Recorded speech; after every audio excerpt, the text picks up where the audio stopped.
Hello' friends, Mohan আৰু কেকে ছাৰৰ অনুৰাগীসকলৰ বাবে এইমাত্ৰ আহিল এটা অতি ডাঙৰ ভাল খবৰ। হয় বন্ধু বান্ধৱীসকল, অসমৰ জনপ্ৰিয় অভিনেতা সিদ্ধাৰ্থ শৰ্মা অৰ্থাৎ কেকে ছাৰ আৰু জনপ্ৰিয় অভিনেতা দীপজ্যোতি কেওট অৰ্থাৎ মোহন নামেৰে জনপ্ৰিয় ধাৰাবাহিক বেহাৰবাৰী আউটপোষ্টৰ দুয়োজন অভিনেতাই এইমাত্ৰ দিলে অসমবাসীক এটা অতি ডাঙৰ ভাল খবৰ। তেওঁলোকৰ এই ভাল খবৰটো পাই তেওঁলোকৰ অনুৰাগীসকল খুবেই আনন্দিত হৈছে। পিছে ভাল খবৰটোনো কি জানিবলৈ ভিডিঅ'টো প্ৰথমৰ পৰা শেষলৈকে চাই থাকিব আৰু খবৰটো শুনি নিশ্চয় আপোনালোকেও খুবেই ভাল পাব। অভিনেতা সিদ্ধাৰ্থ শৰ্মাই তেখেতৰ সামাজিক মাধ্যমত এটি বিশেষ পোষ্ট শ্বেয়াৰ কৰিছে আৰু তেওঁ কেপশ্যনত লিখিছে welcome back Mohan and KK sir.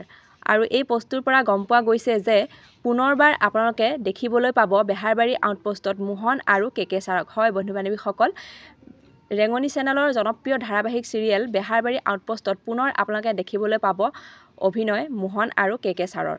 খবৰটো শুনি সঁচাকৈ খুবেই ভাল লাগিছে নহয়নে? তেওঁলোকৰ এই খবৰটো পাই তেওঁলোকৰ অনুৰাগীসকল খুবেই আনন্দিত হৈছে।